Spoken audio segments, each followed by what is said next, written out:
miksi tämä huolto tehtiin?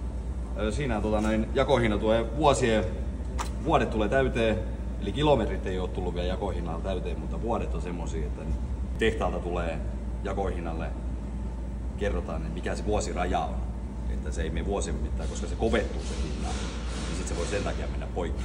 Tai voi ruveta hampaat lähteen. Jos hampaita tai hinta menee poikki, niin sitten menee jako pieleen ja sen jälkeen venttiilit osuu mäntään ja siinä voi tulla tosi kallis remontti sitten sen jälkeen.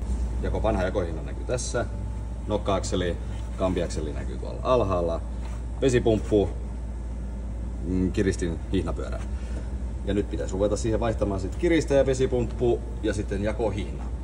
Ja tässä on laitettu merkit kohdalleen, eli täällä ylhäällä nokka-akseli saa viiva ja mä oon tussin kanssa nyt vahvistanut sitä.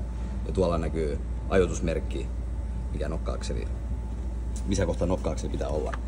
Ja alhaalla näkyy tussimerkki, minkä mä oon laittanut nyt, että kampiakseli on ajoitettu ennen jakohinnan irrotusta. Eli sinne on nyt vaihdettu jakohinna, vesipumppu, kiristäjä rulla. Ja tässä kohtaa tarkastetaan, että kampiakselin asento on oikeassa kohtaa, merkki kohdallaan, nokka-akseli on kohdallaan. Ja sitten pyöritetään 2 kierrosta ympäri ja sitten tarkastetaan vielä, että ne merkit on kohdakkain. Sitten jos on kohdakkain, niin homma nippuu ja auto ajoo.